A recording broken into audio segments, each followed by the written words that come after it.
L'équipement de protection individuelle, encore appelé EPI, médical, est un vêtement ou un équipement spécialisé jetable porté par le personnel soignant pour se protéger d'un risque biologique dû à l'exposition soit à un liquide biologique corporel naturel tel que le sang, la salive, les urines ou pathologiques comme le pus, présents sous forme fluide ou d'aérosols respiratoires. Ces liquides peuvent transporter des agents infectieux, viraux tels que le SARS-CoV-2 ou bactériens comme le staphylocoque doré. Cette vidéo, destinée aux professionnels de la santé impliqués dans les activités de soins aux patients suspects ou atteints de Covid-19, est une démonstration des différents types de pays nécessaires pour se protéger correctement selon l'évaluation du risque et de la procédure pour les mettre et les enlever en toute sécurité. Le pays est composé d'une blouse chirurgicale à manches longues résistantes au fluide, de gants médicaux jetables, d'un masque médical qui peut être soit un masque chirurgical ou un masque respiratoire type FFP2 pour les procédures générant les aérosols, d'une protection oculaire comme un écran facial ou des lunettes de protection. Notez que les verres correcteurs ne constituent pas une protection adéquate. D'une protection des cheveux par une charlotte, un calot ou une cagoule. Certaines procédures peuvent générer des aérosols, tels que l'intubation et l'extubation trachéale, la bronchoscopie, la réanimation cardio-pulmonaire, la ventilation manuelle avant l'intubation, l'aspiration des sécrétions trachéales en circuit ouvert chez un patient intubé ou trachéotomisé, l'aspiration nasopharyngée, la trachéotomie et les soins de trachéotomie, ainsi que les endoscopies des voies aérodigestives supérieures. Assurez-vous que vous utilisez un EPI approprié par rapport aux soins que vous allez prodiguer aux malades. Avant d'enfiler l'EPI, enlevez tous vos bijoux et objets personnels.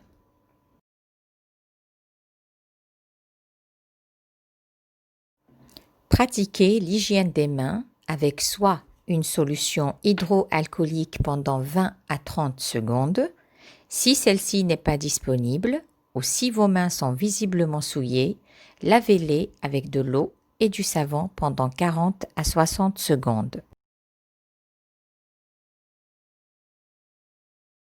Vérifiez l'intégrité de l'équipement. L'équipement endommagé ne doit pas être utilisé. Inspectez chaque pièce avant de l'enfiler pour s'assurer de son intégrité. Saisissez votre blouse et défaites les attaches. Vérifiez l'intérieur de la blouse et enfilez-la correctement. Les manches de la blouse doivent largement couvrir les poignets. Nouez-la autour du cou, dans le dos et attachez-la autour de la taille.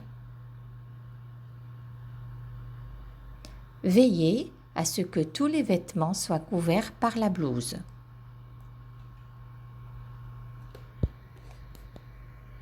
Placez le masque médical.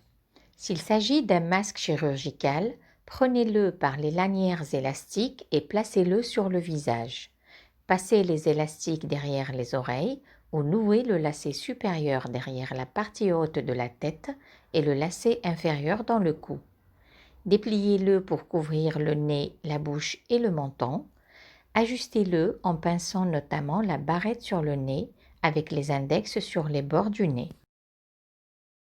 Si vous utilisez un appareil de protection respiratoire type FFP2, tenez-le par les élastiques, repérez le haut du masque par la barrette nasale, mettez le masque en disposant les élastiques, un sur la tête et l'autre sur le cou. Pincez la barrette sur le nez, et ajustez le masque au visage. Une fois le masque fixé sur votre visage, essayez de ne plus le toucher. Si vous devez le faire, faites une hygiène des mains avant et après l'avoir touché. Mettez la protection oculaire, des lunettes de protection ou écran facial, encore appelé visière.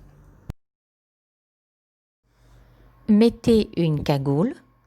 La cagoule peut être remplacée soit par une charlotte ou par un calot. Couvrez soigneusement la tête de telle façon qu'aucun cheveu ne dépasse. Mettez une paire de gants. Assurez-vous qu'ils sont bien placés sur les poignets de la blouse et qu'aucune peau n'est exposée.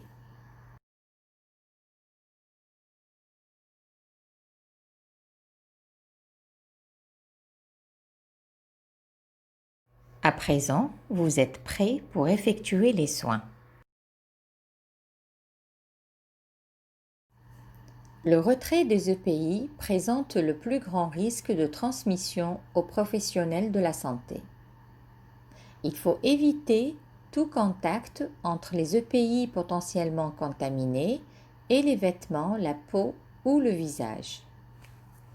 Dans l'étude publiée dans le JAMA Internal Medicine Journal concernant la contamination du personnel de santé pendant le retrait de l'équipement de protection individuelle, il a été démontré que 46% des contaminations de la peau et des vêtements des professionnels de la santé se produisaient lors du retrait des gants et de la blouse. Retirez les gants. C'est l'élément le plus souillé qui doit être enlevé en premier et jeté en toute sécurité. Pour cela, utilisez la technique du gant à gant et de peau à peau. Saisissez la surface extérieure d'un gant en le pinçant en haut de la paume. Écartez le gant de la paume en le tirant vers les doigts et le retournez sur lui-même, puis le gardez dans la main gantée. Glissez l'index et le majeur sous la bande de l'autre gant sans toucher la surface extérieure. Écartez le gant de la paume en le tirant vers les doigts et retournez-le sur lui-même. Débarrassez-vous du gant en toute sécurité dans le sac d'asserie.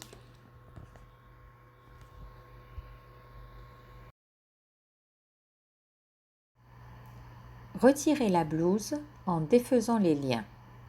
Retournez-la progressivement en la retirant du corps afin d'éviter la contamination de vos vêtements ou de l'environnement. Jetez-la ensuite en toute sécurité dans le sac d'asserie. Pratiquez l'hygiène des mains avec un produit hydroalcoolique pendant 20 secondes. Retirez la protection oculaire en vous penchant en avant et en l'éloignant de votre visage, qu'il s'agisse de l'écran facial ou des lunettes de protection. Retirez la charlotte ou le calot.